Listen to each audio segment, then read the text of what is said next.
good afternoon. Thank you for joining us for Making It Work, the Capturing Opportunity edition. It's so great to see everyone logging in from near and far and across Maine.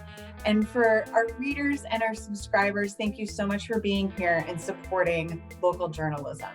We're very much a reader-supported outfit, and we thank you for that support. But before we get started, I'd quickly like to thank our Making It Work series sponsors. They are Cross Insurance, Harvard Pilgrim Healthcare, and Mimic. Thank you to them for supporting our mission and bringing this panel to you today. I'd also like to thank our panelists. And with that, I'd like to begin the discussion and turn it over to Carol Coltis, our Special Projects Editor at the Portland Press Herald. Take it away, Carol. Thanks, Kate. Thanks, everyone. Welcome. We are excited to present three terrific business executives today, all of whom took an opportunity when the pandemic struck to do something different and something innovative. Clearly, these are unprecedented times for businesses. The pandemic has disrupted markets, supply chains, distribution networks. It's basically turned business as we know it on its head. And our three panelists today all did something innovative and different in response to the pandemic.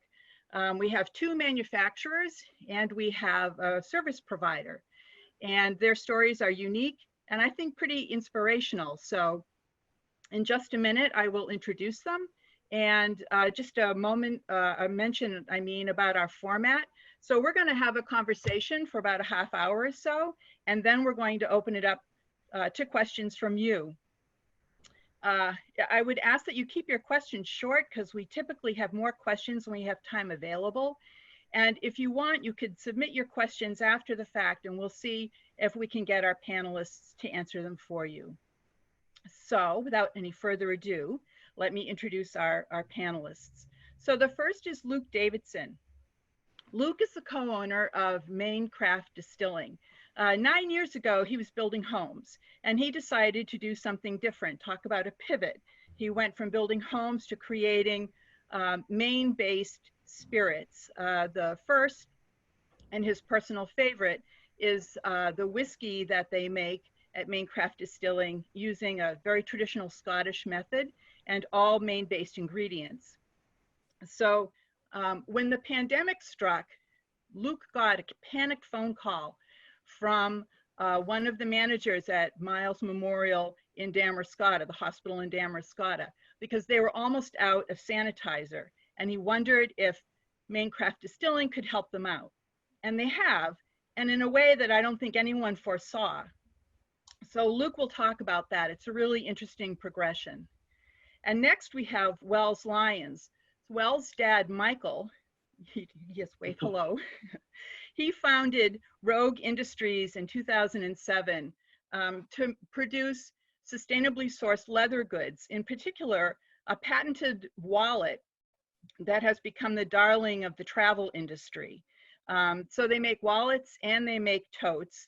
And Wells said, when the pandemic struck and it was obvious that there was a real dearth of face masks, he said, well, we can stitch leather. I'm sure we can stitch fabric. And so they also pivoted to create a line of face masks. But that pivot involves some really interesting collaboration. And that's what he'll be talking about in just a few minutes. And then finally, we have Joanna Pease. 2 years ago, Joanna opened her Jibe Studio Cycling here in Portland and was on the cusp of opening a new studio in Yarmouth when the shutdown orders appeared. And if you'll forgive me, she switched gears and decided she could still offer her expertise, but in a different way. She began to rent out the bikes that she had, quickly exhausting that inventory, and found ways to get bikes to her members who then could log on and watch her instructional videos, online videos, and participate that way and continue their fitness regimen. And she's had really interesting expansion in terms of her membership, because now she's no longer restricted to a physical location. And this has opened up a whole new line of business for her as well. So here we have our three folks, and they're about to tell you their stories.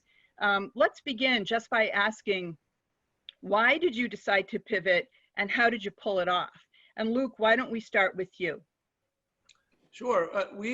It was almost in desperation, really, in truth. We like everybody else, saw the closure right on the horizon, and we're nervous. We didn't know what was next. And I know that a lot of my friends and other manufacturers and restaurants and everybody in the area was very concerned, and nobody knew what was ahead. And in truth, we shut our doors. We didn't know what was next, and we abided by the rules and the advice and shut down, basically shut down our whole facility.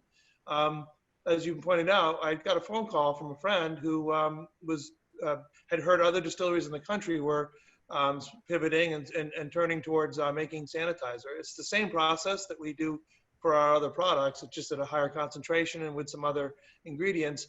And our facility is set up for it. We also, more importantly, have the licensing that it takes to get in that, or to package and sell or distribute high proof alcohol. So we were in a good spot, and it made sense to look at it closer, and became very clear very fast that it was very important. People, when we showed up with the first several cases of the product, to my friend up in the Damascata area, they received it with very open arms, very excited. It was about a month ago, which seems like 10 years ago now, maybe a month and a half. And it was a very scarce product, and nobody knew how bad this was going to be. And it was one of the things that really felt like it was a great front line to the problem that was out there. So public response was massive, and we had vodka bottles and some of our product already made for distribution for this upcoming, summer rush. And we quickly just sort of used everything we had in the building to package the material. Again, the response was so big and so robust that we ran out of all of our packaging materials and everything. And it turns out so did everybody else. And so we were unable to find packaging really immediately. We ordered more as we would have, and the supply chain was jammed. So we established the need quickly. We had city officials, city people, the municipalities, the police department, everybody was showing up for it. We've got some great pictures of lines around the block of every walk of life and every type of professional or person out there in line waiting for this stuff. And we had to minimize it to one container per person, just because we wanted to try to get as much out there as we could. So I have some connections and some friends at Oakhurst Dairy, and I reached out to them, and I know that they make packaging, obviously, as part of their process, and they were amazing and told us whatever we needed, and they gave us, they donated quart bottles, their milk quart bottles to us, which we were able to fill. They were compatible with the ethanol that we use, and we just started pumping those out at high volume. And again, what happened that was really interesting was the way the public responded to us making this product. It was, again, made it so obvious that we needed to keep doing it, and that it was something that not only would be a viable business down the road, but something that felt good to be a part of, and something that we had the potential and ability to do. So we just jumped right in, and we sold the product at cost, and we still do actually for our first bottle, just to get it out to the people. And I really, our team feels so lucky to be a part of helping, and they are proud of it. And it's been a really big boost for our morale as a company. And we've been able to employ everybody we had plus that has wanted to stay on. We've hired, because of this, it's grown, and we've started packaging for other people and selling tons of the product, more than we ever expected. And we've hired at least 10 more people to be able to do this. So it's been a real boon to us. It's been a great way to help the community. And because of it, the community has also started to donate their money towards a cause where we are now donating gallons of it to local area shelters, nursing homes that need it, and anyone that wants it. So we are, if you feel like you have a need, it's a sanitizer at mainecraftdistilling.com if you have an organization that is in need of donated sanitizer. It became clear that that was a great way to help maybe mitigate some of this and you know, sort of knock down some of the risk. And so it's been a remarkable, exciting, and sometimes scary ride to come up with this, to watch this develop. So when you began doing it, Luke, you already had the equipment and the raw materials that you needed, right? It was just a change in the process. Right. We were, again, very lucky for us in that regard. In that, I mean, it was almost a no-brainer in the pivot scenario. But yes, our facility is set up for it. It's licensed for it. Key. That's the first step. It is also set up for it. We receive product in, you know, at volume, and we are fully set up for it. The product itself is actually almost exactly the same to what we make for, you know, for drinking and, you know, enjoyment purposes. We have to do some different things to it. And what did happen is we started to outstrip our sales, and the need was much bigger than we could manufacture the raw materials for. So we started to bring in ethanol from much larger producers. And so now we blend it we use the World Health Organization's formulation, which was provided to us by the World Health Organization. They were encouraging facilities like ours to do this to help, because there is a shortage. We keep hearing, even still, the largest manufacturers like Purell and all of that, their orders are out until the end of July. Wow. So everybody's really trying to enlist anyone that can do it, that has the licensing, that has the facility. You know, our filling machines and our holding tanks and our expertise is in high proof alcohol, and so we were lucky to have that already set up. And it was just almost, you know, it was a slight pivot, not a full 180 or 360. Cool. Well, thank you. So, Wells, talk about what your company did, because you did have to invest in some new equipment in order to make your pivot, right? We did, that's correct. So Rogue Industries is a leather goods manufacturer out of Standish, and we really didn't have much experience with cloth. We've done a little bit with waxed canvas, but that's a much thicker, less breathable material that wouldn't really be suitable for face masks. So we saw the need for face masks. We were getting requests coming in asking if that was something we could make. And we have stitchers. We figured it's probably not that different stitching leather versus stitching fabric, but the equipment needs are very different. And so we were on a call with Maine Outdoor Brands, an industry sort of group that helps organize other PPE producers, including Flowfold and Sea Bags and really good groups like that, and talking about the challenges that we were facing in this pivot, because our masks were taking about 20 minutes each to make, which isn't very good. And Maine Outdoor Brands was able to put us in touch with the Greater Portland Council of Governments to secure a forgivable microloan to increase our production and purchase our new cloth specific equipment. So we picked up some industrial sewing machines, some cloth cutters that are much more efficient than, you know, the handheld scissors and shears we were using.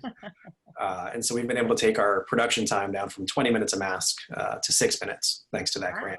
Yeah. So that's really increased our production. And for us, we're also selling the masks and donating them as well. For every mask that we sell, we donate one. So it's certainly not really increasing our profitability in any way, but it is making up about 15% of our sales online. And we're in a pretty good position as we're primarily an e-commerce business to begin with. Even though we sell to retailers around the country, most of our direct sales come in through our website. And so we've seen pretty stable purchases through that. But with the addition of the masks, we're seeing there's still so much more need than there is capacity. But we just wanted to do our part. So how did you know that masks were something that you could pivot to? I mean, what was it that triggered your decision to put leather manufacturing aside for a moment, your leather goods manufacturing aside for a minute, and go to face masks? Was there, how did you know of the need, I guess, is my question. Well, we were just getting request after request coming in, and just seeing what was going on in the news about the shortages for PPE. And much like Luke, we were in a really good inventory position, so we could take people off of the leather stitching and put them towards the cloth mask manufacturer for the time being. Interesting. And also, can you talk a little bit about the relationship with the Greater Portland Council of Governments? Because I think that it's a new program that they're offering called their Resiliency Exchange. And I think that it's a kind of a matchmaking service of companies with excess capacity trying to match the needs of companies that have specific requirements or specific needs of their own. Can you talk a little bit more about that? Yeah, that's exactly right. So Andrew Butcher is the individual to speak with at GPCOG, and through the Resiliency Exchange, businesses and other organizations, whether it's local governments or nonprofits, can sort of talk about what their needs are, try to get paired up with their excess capacity, and find solutions that can help the community. Great. So you were one of the first examples under that program. I think we were the first, yeah. Yeah. Good, good. And Joanna, can you tell us about your story? Here you are having fabulous success with a new business, you're ready to expand, and then just the whole, bottom falls out. So tell us about your story. Yeah, so we kind of saw this coming. We knew we were going to need to close, but everything happened so quickly. We had announced our second studio, the opening date on Monday the 9th, I think it was. And then we had closed our Portland studio and pushed that off indefinitely just a week later. So it's kind of a weird, crazy time. I think the biggest thing for me is that people use obviously the physical aspect of cycling, but also the mental aspect. And I just couldn't fathom how we would leave our riders in the dark indefinitely. So the night that we closed, I noticed that a spin studio in Canada was actually renting out bikes to riders. Couldn't sleep all night, decided the next morning with the help of one of my instructors that we were going to create an on-demand and rent out all the bikes. So I think we were the first in the country to do it, since multiple studios have followed suit. But we ended up renting out all our bikes. We have 45 bikes in Portland. We luckily, silver lining, had 35 additional bikes in Yarmouth that were brand new. We sold out of bikes in a minute, less than a minute. Wow. There was a huge demand. I still have a wait list of over 200 people who are desperate for bikes. We ended up launching our on-demand platform on Saturday. So got the bikes to our riders on a Wednesday, launched the on-demand on a Saturday. Basically took a week for us to start phase one. I was in contact with a couple other gyms to see if they would be willing to rent their bikes to our riders. 2 other gyms ended up signing on, and we rented an additional 40 bikes. And then down the line, 1 additional gym ended up renting out their bikes. Some of our riders, some not. We actually ended up purchasing an additional 25 bikes to rent out. I was lucky that we were in the position to do that. And then we've had several, probably, I don't know, 30 or 40 riders who've decided to purchase their own bikes. We will continue our, what we called as Jab at Home, but we'll continue it indefinitely. So I think for them, it works for right now. And then down the line, if they can't get into the studio as much as they want, then they've got an alternative. Yeah, we have also picked up customers from all over the country, which is kind of cool. There are a lot of people who used to ride with us who ended up moving, or some people, we've got quite a few riders in Bangor, just areas that we can't reach.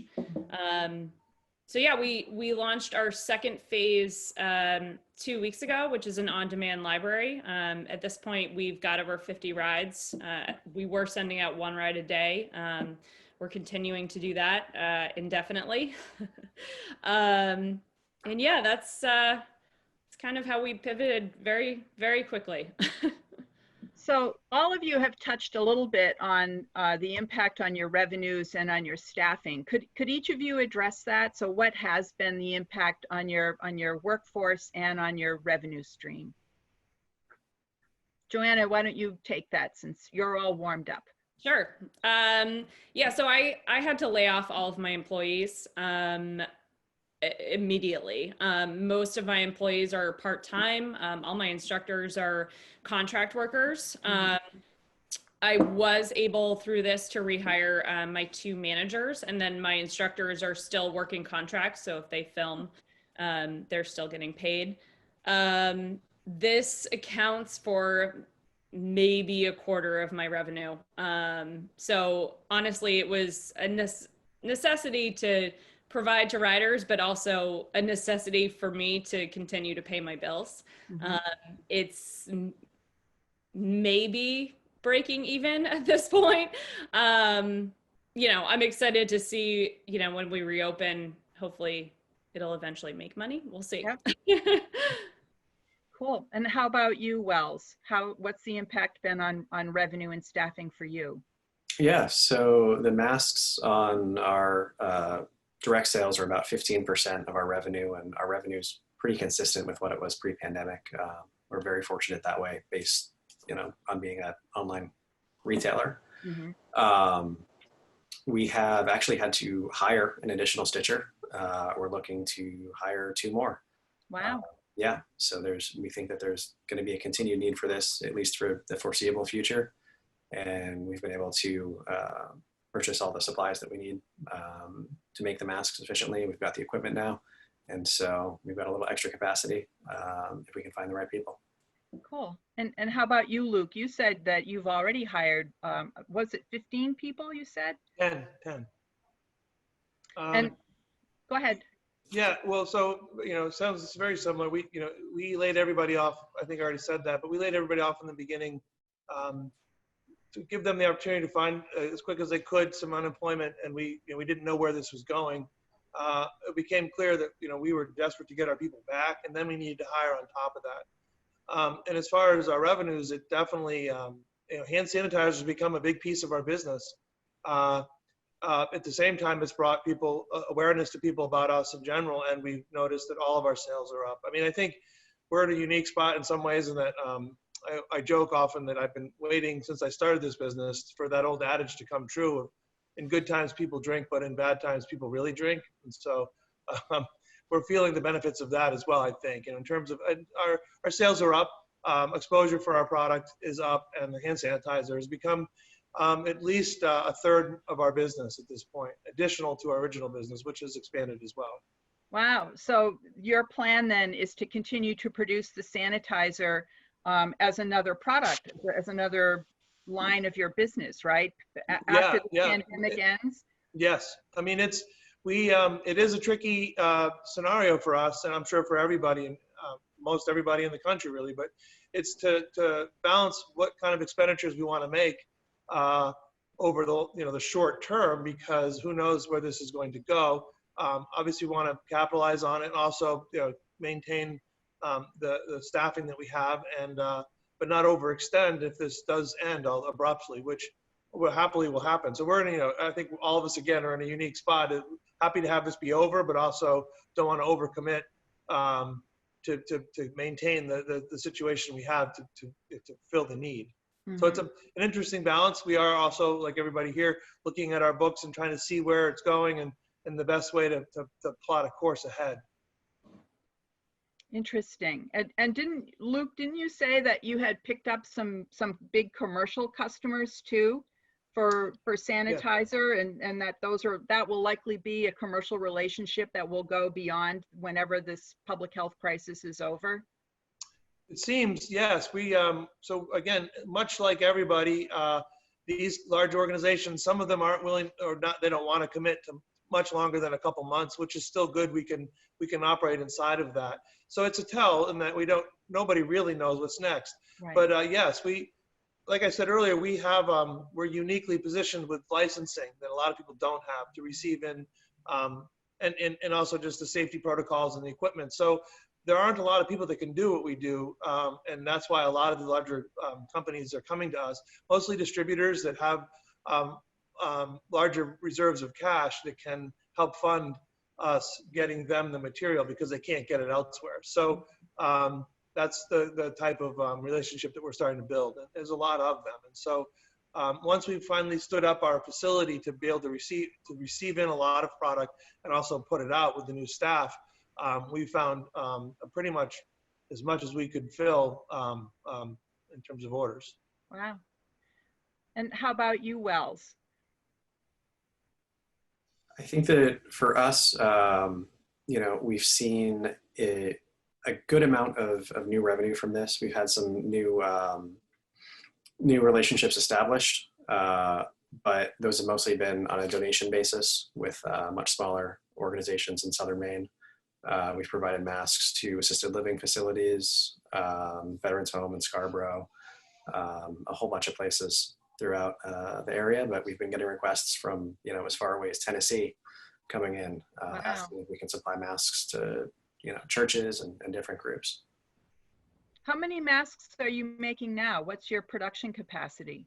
Yeah, right now we're at about 500 a week. Wow. Okay. Yeah.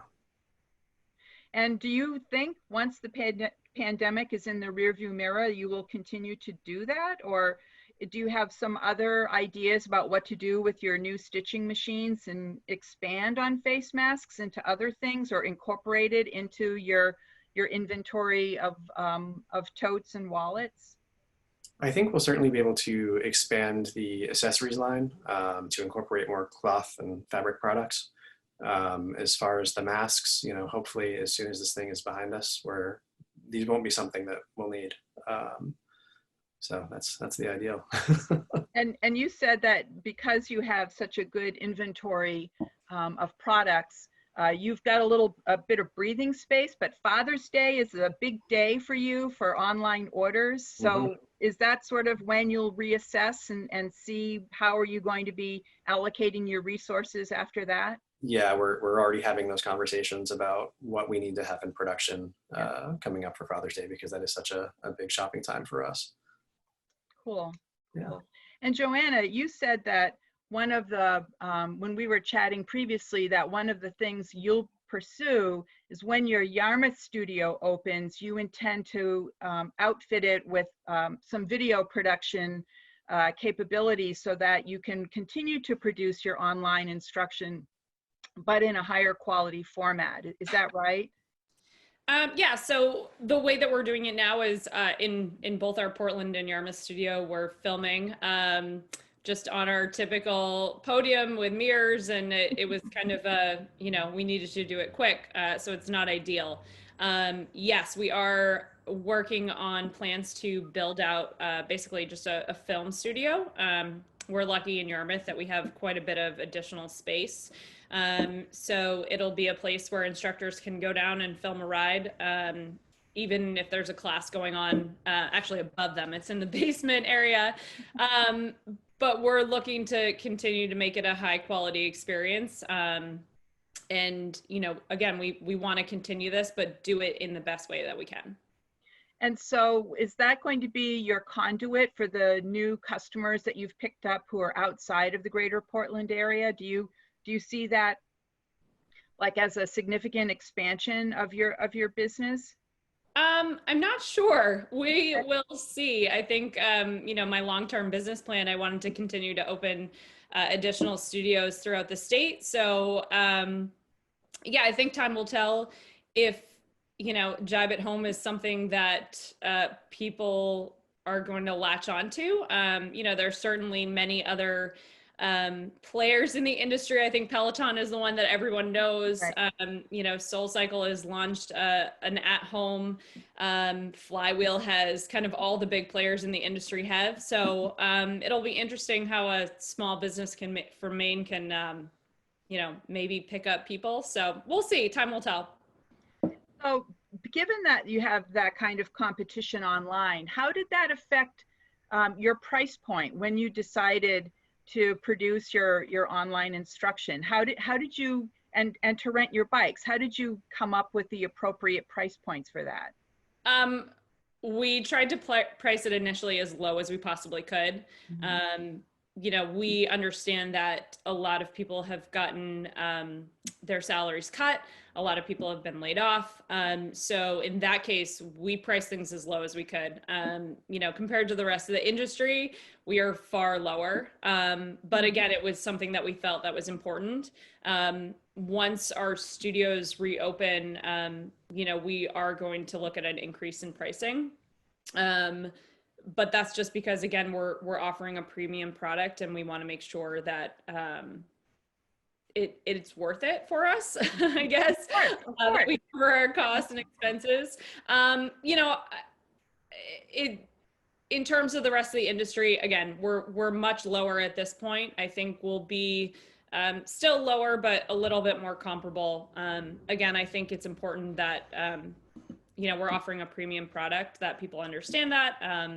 And, you know, we of course can't offer it for free. So. Right. Cool. And Wells, how did you guys come up with the price point for your face masks? Online, it's $9.95, but you said for everyone someone buys, you donate one. So how did you come up with your price point? Yeah, we figured out that we just wanted to cover our costs and get these out as many as we could, as quickly as we could.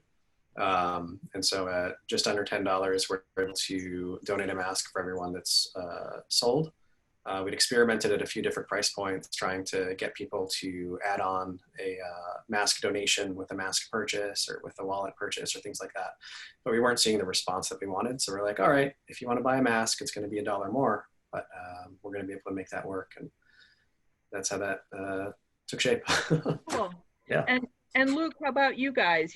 I think you said is it $3 a quart, or is it $3 a quart for your sanitizer? Yeah, we did an initial, particularly in the very early days, we did just an initial cost analysis and what it cost us, and only charged directly that cost without even overhead, just to get it out there because we saw the need. And then we've slowly identified, well, really we've started to look at some of the larger distributors of this product and their pricing, which has given us, I mean, probably telling too much, but it's given us a window into the industry, and it's shocking. So we've come much lower than the industry standard and still feel we're doing very well by it. And everybody wins. You know, we get to be a part of the some of the solution and help get the product out there and still make a nice little profit and come in way under all the other larger organizations. So that's how we've moved forward. Like I said earlier, we still keep a $3 quart just to make it available to the public. You can buy, it's one per purchase, and you can come back every day and buy a $3 one if you need it. And again, it just allows you know, the people that can afford it to buy as much as they need, and also the ones that maybe need some help be able to get it. So we've really struck a balance with it, and we also offer in 3 different sizes, so it allows people to choose a way to purchase as much or as little as they need. Wow, terrific.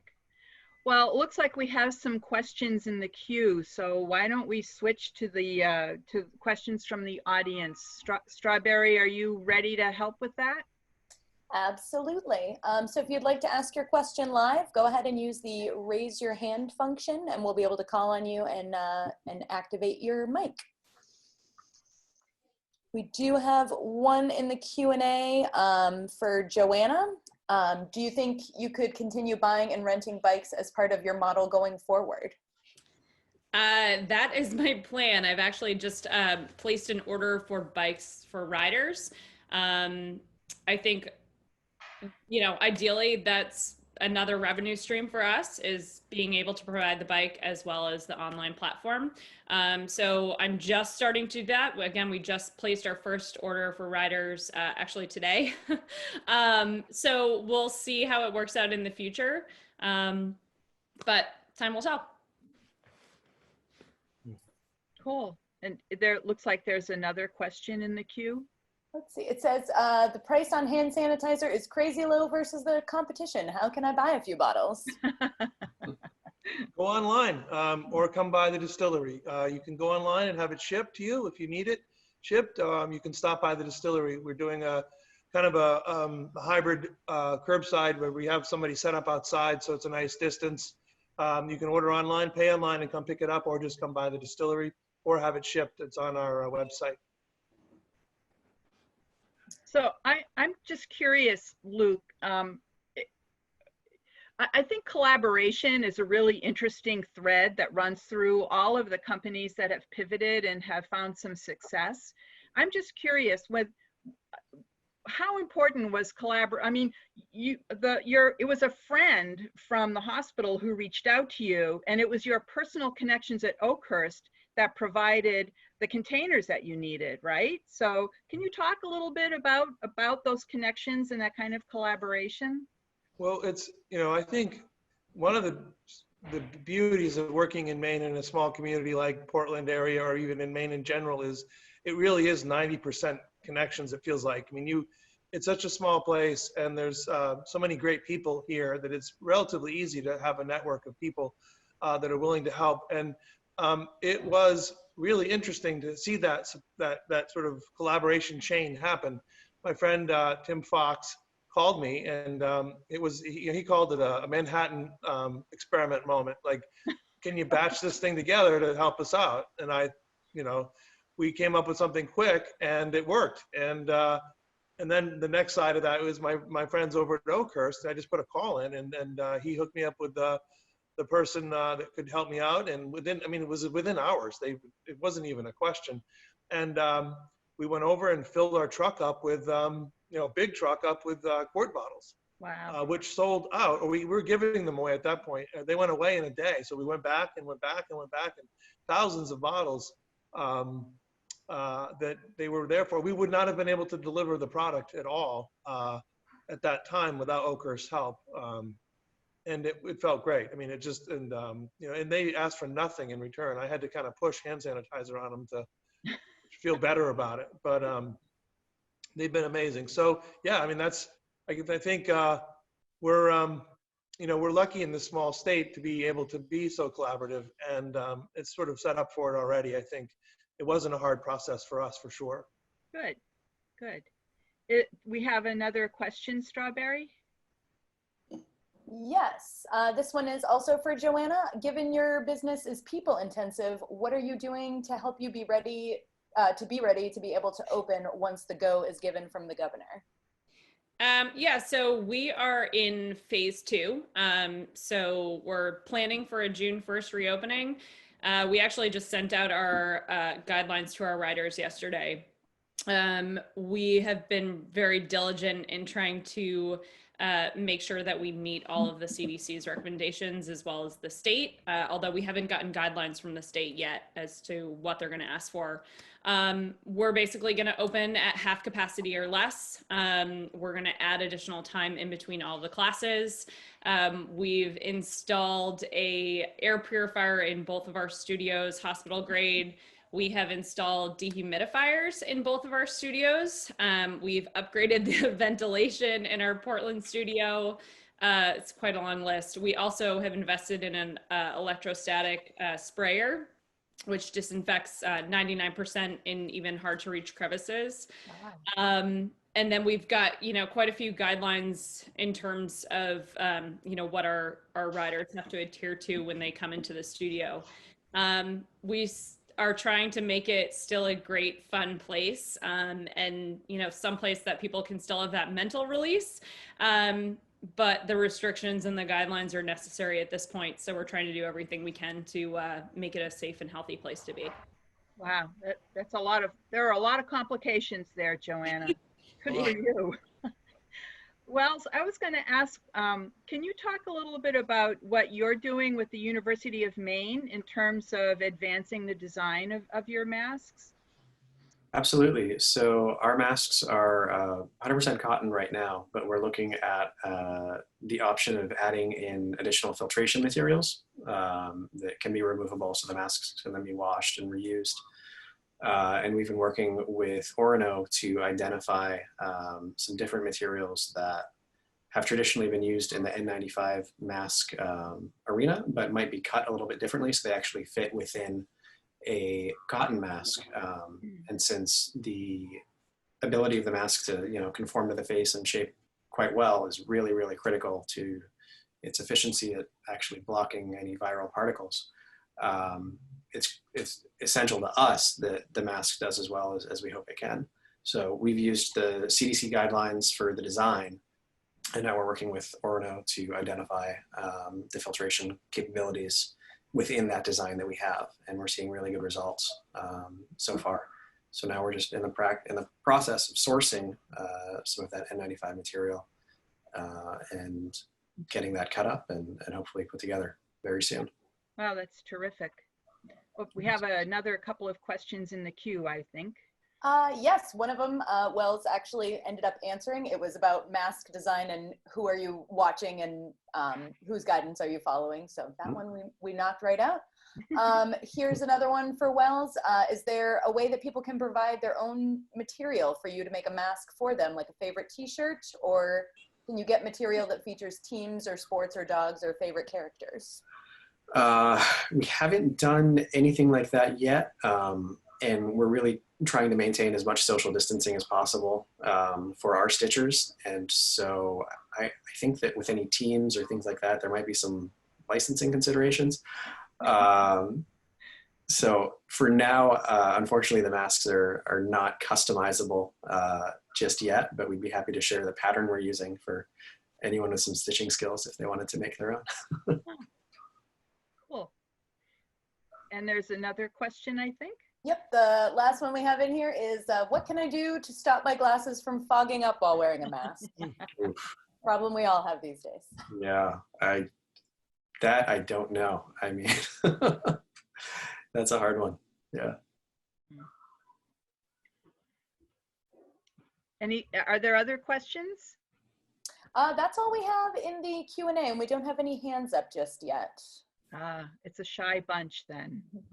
So, well, then let me just say that I think you three business executives have been terrific, and I applaud your innovation and your, I don't know, just your ability to read the landscape and respond to it, both in a, you know, in a profitable way and in a public health reaction way. I think it's really terrific. And if we get any further questions, we can direct them toward you, and we can, if you have the time to answer them, we will post them on our website afterwards. If we were doing this business forum in our traditional place, which is the public library, the Portland Public Library, you would hear thunderous applause right now as everyone thanks you for appearing here today. Instead, I think I'm just going to go get myself some Maine Craft Distillery beverage, and I'll raise a toast to the three of you sometime this evening around 5 o'clock. But I would like to thank you all very much for participating today. And I also, I'll just put a plug. Next Wednesday, we're going to be talking to some restaurant and food service professionals about ways that they're staying afloat and bringing in new business beyond curbside and takeout. So that's what we'll be talking about in this space next week at Wednesday at 1. And until then, thank you all for tuning in, and thank you again to all of our panelists. Take care. Thank you. You take care too. Take care, everybody. Absolutely. Thank you.